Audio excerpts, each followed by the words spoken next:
Entiisa ebuutikidde abasuubuzi mu kibuga Kampala. Omusajja omusuubuzi Posiyana agaba bw'avudde waggulu ku kizimbe kya Corner House okulinaana ekya Gazaland n'agwa n'afiirawo. Omusajja ono avudde waggulu ku mwaliro ogwokuna n'ayita mu mwaganya gw'amadaala n'agwa mu kizimbe era bw'atyo n'afiirawo. Ekizimbe kino kiri mu kuzimbibwa era nga kya mugaggato mu Kitandwe nga nate era kinajjukirwa nti poliisi yakizinda mu mwezi ogwokusatu n'ekwata omugagga Kitandwe n'abakozi be bagende bannyonnyole ku ngeri omusirikale wa poliisi John Michael Riyongo gye yakubibwamu ejjinja Nafa mu kwekalakaasa okwaliwo.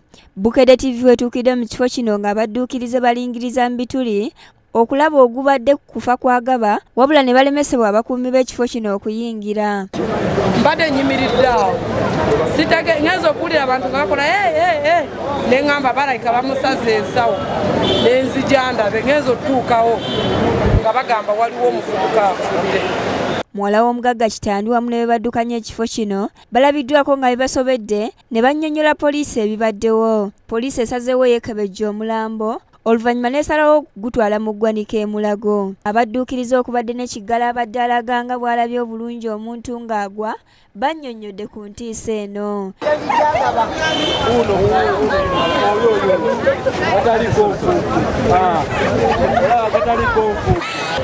was in the floor, the 10th floor.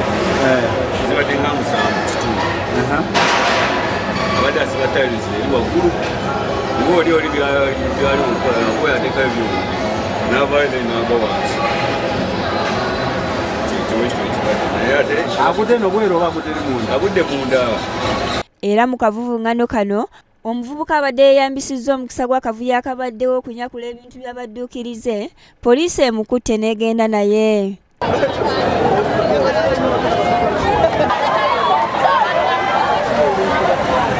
Aduumira poliisi ya CPS Ruhweza James annyonnyodde ku ntiisa eno era n'ategeeza nti poliisi etandise okunoonyereza kwayo. Obuuzize kimuviiddeko okugwa kibadde ki? Sebwato Mathias yakusakidde eggulire lino ku lwa Bukedde TV.